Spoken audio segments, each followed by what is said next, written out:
Allah Ibrahim alayhi salam amejaa mahaba ya Mwenyezi Mungu Subhanahu wa Ta'ala, kiasi ya kwamba ni nabii wa pekee aliyoitwa Khalilullah. Yeye alikuwa kipenzi cha Mwenyezi Mungu Subhanahu wa Ta'ala. Na Allah Ibrahim kipindi hiko hana mtoto, ndio akasema lau ningekuwa na mtoto pia ningemchinja nikamtoa sadaka kwa ajili ya Mola Subhanahu wa Ta'ala. فلما قال إبراهيم عليه السلام هذا القول مضى عليه زمان فنسي هذا القول، فلما جاء إلى الأرض المقدسة سأل ربه الولد فأجاب الله دعاءهم.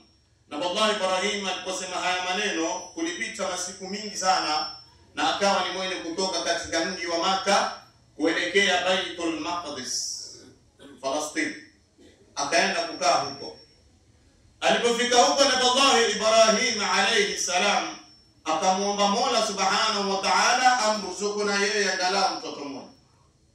Basi dua ya Nabii Allah Ibrahim ikapita na Mola Subhanahu wa Ta'ala akamjalia mtoto ambaye kwamba ni wa kivulana kwa jina kiitwa Ismail alayhi salam.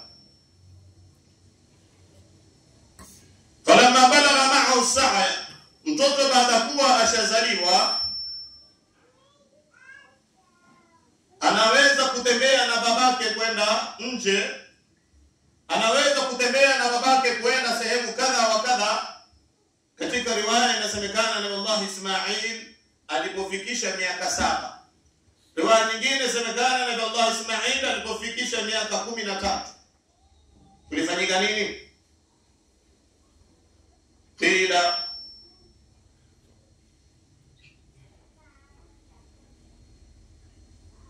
لما بلغ الحد الذي يقدر فيه على سعي قيل له في نومه. Kipindi hiko Ismail ashakuwa mkubwa, tujalie miaka 13 au 7. Raa fi manami, na Allah Ibrahim aliona katika usingizi, man yaqulu, mtu anamwambia, ya Ibrahim au fi binadhrik, tekeleza nadhiri yako. Na Allah Ibrahim ameota usiku, akawa yule alomuota anamwambia au fi binadhrik, tekeleza nadhiri yako. Na Allah Ibrahim hata ashasahau kwamba alisema wallahi law kana li waladan la athbahannahu. Ashasahau kwamba mimi nilisema lau ningekuwa na mtoto pia ningemchinja au nikamtoa sadaka. Sasa amelala, baada kupita muda mrefu sana anaambiwa au fi binadhrik, tekeleza nadhiri yako. Au fi binadhrika, tekeleza nadhiri yako. قال ابن عباس رضي الله تعالى عنهما لما كانت ليلة التروية ونام رأى في المنام من يقول يا إبراهيم أوفي بنذرك. Ibn Abbas asema Nabii Allah Ibrahim alipoota katika usingizi, kana yaumu tarwiya, ilikuwa siku ya 8 katika hii mwezi wa Dhulhijja, ilikuwa ni siku ya 8 alipolala akaota ya kwamba anaambiwa tekeleza ndoto yako, tekeleza nadhiri yako. Ndio alipoamka siku ya pili ikawa inaitwa yaumu tarwiya, kwa sababu alikuwa anafikiria ahadha min Allah au min ash-shaytan. Je, hii ndoto ni ya Mwenyezi Mungu ama ndoto imetoka kwa shetani, ama ni waswasi wa shetani peke yake? Raa fi manami man yaqulu ya Ibrahim au fi binadhrik. Falamma asbaha akhadha yatarawwa, ay falamma usmiya yawm tarwiya, ndio hiyo siku kaitwa yawm tarwiya, siku ya 8 kule Makkah, wakakwamba walipata bahati kwenda siku ya 8 wa yawm tarwiya. Falamma amsa raa thaniyan fi manam, alipolala akaona ndoto ile ile, anaambiwa atekeleze ndoto yake. Falamma asbaha arafa annahu min Allah, sasa alipoamka kwa siku ya 9 akajua hii ndoto imetoka kwa Mola Subhanahu wa Ta'ala. Walidha sumia dhalika yawm Arafa, na ndio kwa ajili hiyo siku ikaitwa yawm Arafa, ambayo kwamba ni siku ya 9 katika mwezi wa Dhulhijja, inaitwa yaumu Arafa. Kwa hiyo siku aliyoota ilikuwa ni siku ya 8, akawa anafikiria Ibrahim, hii ndoto ya kweli ama ni wasiwasi wa shetani? Alipolala siku ya 9 akapata ndoto ni ile ile, akajua hii ndoto imetoka kwa Mola Subhanahu wa Ta'ala. Thumma raa fi lailati thalithati mithlahu, akaota kwa usiku wa 3 ndoto mfano huo. Fahamma binaharihi, ndio Nabii Ibrahim akaazimia kumchinja Ismail alayhi salam. Walidha sumia yaumu nahar, ndio hiyo siku kaitwa siku ya nini? Yaumu nahar, siku ya kuchinja. Wapendwa katika imani, Nabii Ibrahim alayhi salam, mtoto wa kipekee anaambiwa amchinje. Mtoto ambaye kwamba ashaanza kutembea, mtoto ambaye kwamba ashaanza kujua jema na bovu, zuri na baya, Nabii Ibrahim anatoka naye anaenda kumchinja, kutekeleza nini? Nadhiri aliyoiweka. Kwa hiyo katika Uislamu ukiweka nadhiri lazima utekeleze. Ukiweka nadhiri aina yoyote, ikiwa ni aferi, ikiwa haiko katika, huwezi kusema mimi nimeweka nadhiri nikifaulu insha Allah nitaenda klabu nipige chupa 12. Hiyo hufai kutekeleza. Hiyo ni nadhiri ya haram, hufai kutekeleza, unaachana na. Lakini ukisema Mwenyezi Mungu akinijalia kitu fulani, nitafunga Alhamisi, nitafunga Jumatatu, nitatoa sadaqa, hiyo lazima utekeleze. Masala nadhiri, ikiwa nadhiri ni haramu hufai kutekeleza. Ndipo pale tunaporudi kwa Mtume sallallahu alaihi wasallam Madina. Mtume sallallahu alaihi wasallam, kuna mwanamke aliyeka nadhiri, Mtume akirudi salama katika hizi vita, Mtume kana kwenye vita, mwanamke akaweka nadhiri, Mtume akirudi salama katika vita hivi nitampigia kwari juu ya kichwa chake. Aliporudi Mtume salama, mwanamke alimwambia Mtume nini? Ya Rasulullah, mimi nimeweka nadhiri nikupigie kwari juu ya kichwa chako. Mtume sallallahu alaihi wasallam akamjibu nini? Au fi binadhriki, tekeleza nadhiri yako. Kwa hivyo ingekuwa hili la kupiga kwari mbele ya Mtume ni haramu, Mtume akachana nayo. Lakini Mtume akamwambia tekeleza nadhiri yako. Kwa hiyo haiwezekani kufanya madhambi mbele ya Mtume na Mtume akubali, kwa sababu mitume ni maasumini. Na mitume hawaogopi kusema haki wakati wowote time yoyote. Ikiwa jambo haliko kwenye dini, hapo kwa hapo Mtume atakwambia hili halimo, chana nalo. Au fi binadhri, akaambia wale mwanamke na Mtume tekeleza nadhiri yako. Masala marefu tuachie hapo. Wewe jua tu kwamba alipigwa tari kwa sababu nadhiri. Na nadhiri lazima utekeleze, ndio Mtume akamwambia piga kwari. Na Nabii Ibrahim ambiwa atekeleza nadhiri yake, anatoka na Ismail alayhi salam kwenda fanya kumchinja. Anamwambia bibi yake Hajar, hebu mvalishe mtoto wako nguo nzuri, apendeze, leo nataka kwenda naye ugenini huko. Akavalishwa nguo vizuri, akamwogesha, akampaka mafuta, akamtoa akiwa kwa smart. Na Nabii Ibrahim akatoka nyumbani na mtoto wake Ismail, na amebeba kisu, vile vile amebeba kamba. Anaelekea katika sehemu ambayo kwamba ataenda kumchinja. Nabii Ibrahim anapokuwa njiani anaendelea na safari yake, shetani akaanza kumghuri ili asimchinje Nabii Ismail. Nabii Ibrahim akamwambia hii ni amri ya Allah, lazima tuitekeleze. Ibilisi akakata tamaa. Yasemekana hakuna siku ambayo kwamba Ibilisi alienda mbio nyingi sana na alikuwa very busy kama siku ya Ismail kuchinjwa. Hata Ibilisi amekuwa yeye ampenda Ismail kuliko Ibrahim. Lakini nini? Ibilisi huyu amekuwa yeye ana huruma zaidi na Ismail kuliko mamake Hajar na kuliko mamake Ibrahim alayhi salam. Anaanza kuwashawishi mtoto mzuri, mtoto mpole, mtoto mwenye adabu, mtoto mwenye heshima, vipi utamchinja bwana? Akafeli kwa wazazi, akaja kwa mtoto Ismail. Angalia babako anaenda kukuchinja na amebeba kamba, amebeba na kisu, anaenda kukuchinja. Ismail anamwambia Ibilisi, sijawahi kumwona baba kumchinja mtoto wake, na hilo halitotokea. Angalia namna Nabii Ismail alivyojaa mahaba ya mzazi wake, ana imani ready 100%, babangu hawezi kunichinja. Na hapo Ismail hajaambiwa masala ya kuchinja, ameshuka mkono tu, twende tukatembee. Ilipofika sehemu ambapo kwamba sasa nataka kumchinja, na baba Ibrahim alayhi salam anamwambia mwanae, mwanangu, mimi nimeamrishwa nikuchinje. Unasemaje? Fangur madha tara, wasemaje mtoto wangu? Hapa semekana Ibrahim kumuuliza yule mtoto, nataka kukuchinja, alikuwa anamfanyia ikhtibar, mtihani. Huyu ndiye yule mtoto ninamtarajia, mtoto mwema? Ismail kwamba ya abad if'al ma tu'mar satajiduni insha Allah min as-sabirin. Babangu, fanya lile uliloamrishwa na Mola, utanipata mimi niko katika wale wenye kusubiri. Hakuna kitakachobadilika hata kimoja. Ismail alayhi salam amwambia babake amfunge mikono, amfunge miguu, alafu amlekeze chini, asimwangalie uso, kichwa chake kilekeze chini. Amwambia babangu, kinoe kisu kiwe ukipitisha hivi, ushamalizana na mimi, usije kanihurumia. Anampa babake masharti ya kumchinja.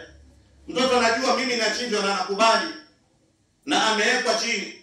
Kufikia karibu nataka kuchinja, na baba Ismail anamwambia babake, ngoja mzee, ngoja hebu fanya hivi, fungua mikono, nifungue mikono kwanza. Ikafunguliwa.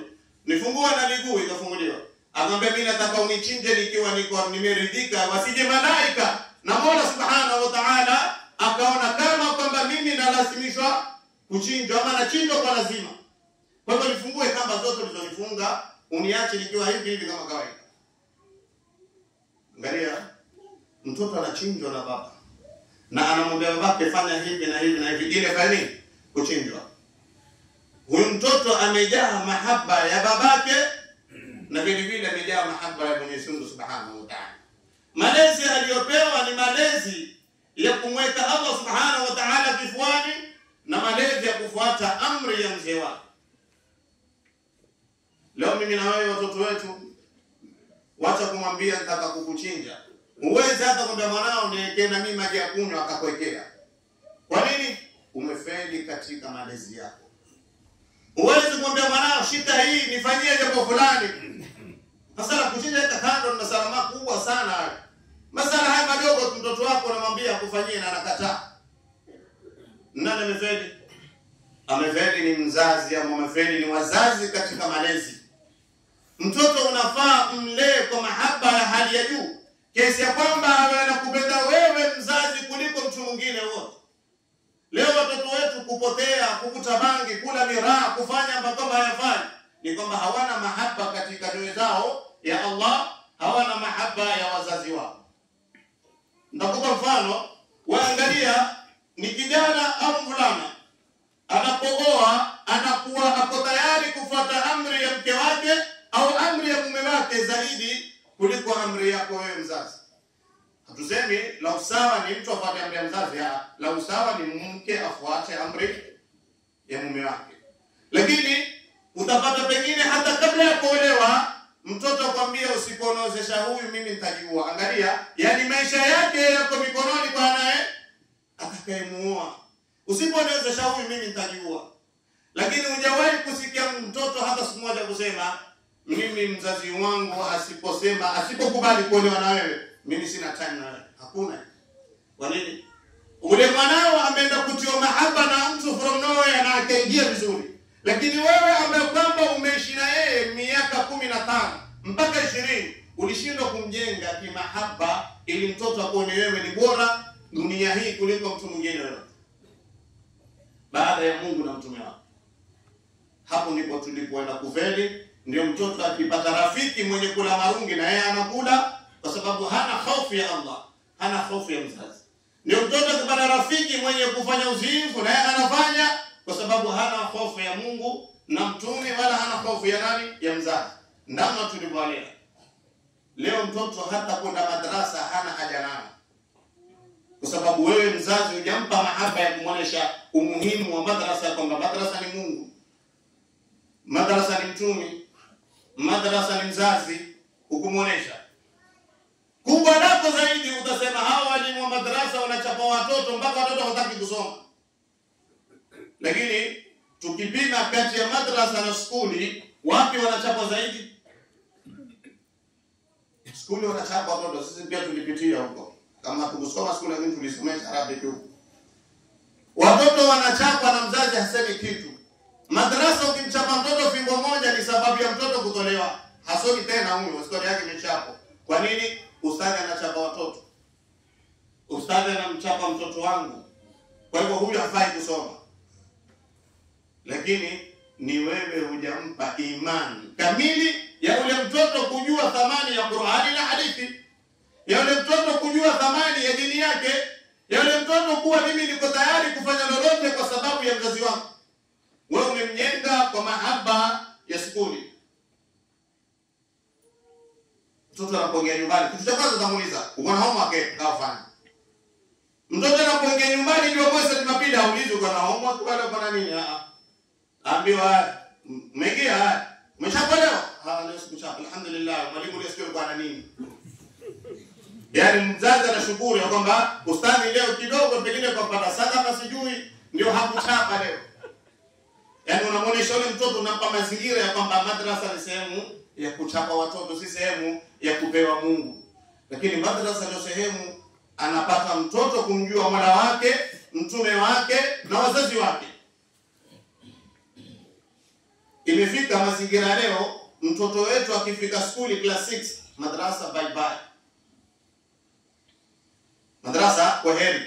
Basi ambaye kwamba amefanya bidii atafika 8, madrasa kwa heri haisomwi tena. Na hiyo imeingia kwenye akili za wanadamu wote kwamba mtoto akifika 8 yeye madrasa kwa sababu amekuwa mkubwa. Kumbe mtu akiwa mkubwa hafai kusoma dini. Mtu akiwa mkubwa hafai kuwa na diploma, na madegree na hiyo usandiwa kwa mkubwa, lakini wewe mkubwa usome hakuna. Kwa nini hizi fikra tumezijenga hivi? Kwa sababu Ibilisi ametutawala katika akili zetu. Ule mtoto ainukie bila dini, akiwa mkubwa mtu wa kwanza atakukosea wewe mzazi. Wa kwanza kukosewa ni wewe mzazi, acha nikwambie. Mtoto wako kiamka bila dini, hana imani na Mola, hana mahaba na Mola, hana mahaba na mtumi, hana mahaba na wewe mzazi wake. Wa kwanza kukosewa heshima ni wewe. Takuletea mume anamtaka yeye ama takuletea mke anamtaka yeye. Na atakachokwambia upende ukatae, huyu ndio chaguo langu. Na wewe mzazi utabidi ukubali. Kwa nini? Unampenda mtoto wako. Malezi tumekwenda kuyakosa. Na baba Ibrahim alimlea mtoto wake mpaka mtoto anashikiwa kisu, anachinjwa, mtoto radhi ya mardhi anakubali. Namna anavyompenda babake, anataka mzazi wake aridhike. Wewe mwanao umekuridhisha kwa kipi? Kuanzia ulipomzaa mpaka leo yuko university, yuko wapi? Gani amekufanyia kwa na mwanangu ananipenda? Ukizubaa kidogo tamana shatoka nyumba ameenda. Tunafeli katika malezi ya kidini. Hatuwapatii malezi ya kidini. Hatuwapatii mahaba. Wewe ni baba, kawaida yako unatoa masurufu nini, waenda kazini, ukirudi bana wasalam, imeisha. Kuna wakati wa kukaa na mtoto wako kumuonesha wampenda, ukaribu. Wajua mahaba ni tikraru sheikh. Mahaba ni kule kuwa na uzoefu. Kila saa kumjulia, hata ukiwa nyumbani, ukiwa kazini, wewe piga simu. Ule mke wako piga simu mjulie hali. Kisha mpatie mwanao zungumze naye. Dadi uko sawa mzima? Siku hizo watoto tu dadi na mama naye anamsana naye tu mami. Sawa sawa? Kwa hiyo utasikia dadi uko sawa? Mwambie, yaani usipindishe Jumapili hauko nyumbani, ule mtoto mjulie hali. Ukiingia kitu cha kwanza muoneshe mtoto mimi nakujali. Niko sina raha kazini, mimi nakufikiria wewe tu mwanangu, uko sawa? Umeswali dhuhuri, asri, maghrib, isha, umeswali zote? Mashaallah. Wewe ni mtoto mzuri na kwa ajili ya hili Mungu atakufanya utaenda peponi. Shika mwanzo umenifurahisha bana, shika shilingi 100 hii utanunua soda. Lakini nani yako na ukaribu na mtoto wake? Nani yako nafikira kama hii mimi nataka kumuonesha mwanangu mimi ndio bora kwake kuliko mtu yote? Wewe unajua huyu mwanangu imetosha. Namlisha na lipa school fees imetosha. Ndipo pale tunapoenda kufeli.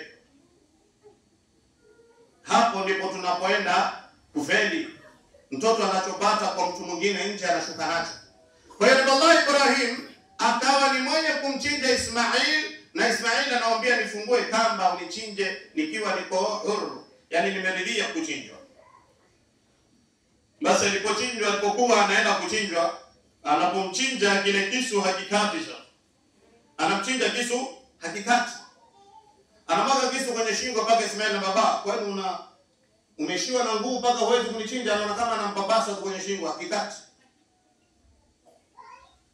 Akichukua kisu jaribu kupiga na jiwe hivi, jiwe limepasuka pande mbili. Akienda kwenye shingo ya Ismail, kisu hakikati. Nabii Allah Ibrahim analalamika kwa nini kisu hakikati. Kile kisu kikatoa sauti kwa kusema kwa uwezo wa Allah, ewe Ibrahim, wewe unaniambia mimi nikate na Mola wako ananiambia nisikate. Sasa mimi nitamsikiza Mola wako ama nitakusikiza wewe ni muasi Mola wako? Kisu kishapewa oda na Allah Subhanahu wa Ta'ala kisimchinje na Allah Ismail.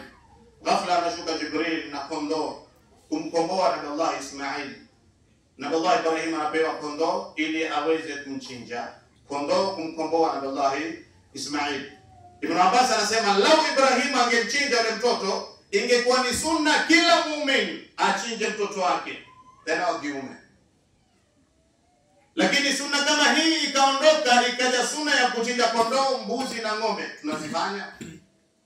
Hatuzifanyi. Hapa nikiuliza nani ako na azma ya kuchinja, hakuna hata mmoja atakayeinua mkono. Sote tuongojea nyama ya kutoka kwa Waturuki. Kuna nyama kutoka kwa Waturuki itaingia Kenya. Tunaisubiri. Subiri nyama kutoka kwa Mturuki utaipata, lakini na wewe fanya sunna iliyofanywa na manabii, hasa sunna ya iliyofanywa na Mtume Muhammad sallallahu alaihi wasallam. Lakini weakness ya waumini leo ni kusikia sunna. Muumini ukimwambia sunna, hiyo ndio weakness yetu ilipo. Hatufanyi sunna. Kisha wataraji kuwa wewe umeingia peponi. Mola anasema atii Allah wa atii Rasul. Kumtii Mwenyezi Mungu ni kule kuswali sala tano, hizo ni za Allah. Umefanya nini ambalo kwamba umefanya kwa sababu wampenda Mtume? Kabla waswali, baada ya waswali, kuchinja unachinja. Una azma kuchinja. Wengine kwanza wazaliwe waanze maisha mpaka leo tunalipa school fees pesa nyingi sana, lakini hujawahi kuchinja mbuzi wa shilingi 10,000. Mbuzi wa 10,000 anakushinda? Haya, ni kwamba ni sunna. Nini? Ni sunna. Hapo ndio weakness yetu. Tukisikia sunna, story yetu imeishia hapo, basi ile tena nalo. Lakini hii sunna inakufanya upate madhambi. Wacha kwamba wewe umejenga kwenye akili yako ya kwamba ukiacha sunna huna madhambi, ukiacha sunna una madhambi. Kwanza ni aya hii, atii Allah wa atii Rasul, mtii Mola na mtii Mtume Muhammad sallallahu alaihi wasallam. Kumtii Mtume sallallahu alaihi wasallam ni kufuata sunna zake. Ikiwa wewe huna tabia ya kufanya sunna, wanazuoni wamesema wewe unapata madhambi. Hasatan wakasema sunna ya rak'atayn al-fajr wa salatu al-witr. Raka mbili za alfajiri zile kabla. Ukisikia rak'atayn al-fajr ni raka mbili kabla ya swala. Hakuna salatu al-fajr katika Uislamu. Katika Uislamu salatu al-fajr hakuna, ni salatu subhi. Swala ni asubuhi. Ukisikia rak'atayn al-fajr ni sunna kabla ya salatu subhi. Ikiwa wewe huna tabia ya kusali rak'atayn kabla ya asubuhi, unapata madhambi kwa sababu umedharau sunna ya Mtume Muhammad sallallahu alaihi wasallam. Ikiwa wewe huna tabia ya kusali witri usiku, unapata madhambi kwa sababu umepuza sunna ya Mtume Muhammad sallallahu alaihi wasallam. Vile vile tukija katika hili la udhiya, ikiwa huna tabia ya kuchinja, basi unapata madhambi kwa sababu umedharau sunna ya manabii. Nabii Ismail alayhi salam alipokuwa ataka kuchinjwa na haikuchinjika, ikabidi Jibril amuokoe. Jibril alayhi salam alipokuja na kondoo, hata raa Ibrahim alayhi salam yu'alij bisikini halqa Ismail. Nabii Ibrahim, Jibril alayhi salam anapata kisu kiko kwenye shingo hapa. Nabii Ibrahim anang'ang'ana kuchinja lakini hawezi. Faqala Jibril akasema alayhi salam تعظيما لله تعالى وتعجبا لإبراهيم عليه السلام. Jibril alayhi salam akasema kwa kushangaa na kumshangaza Ibrahim kitendo anachofanya, Allahu akbar, Allahu akbar. Jibril alayhi salam maneno haya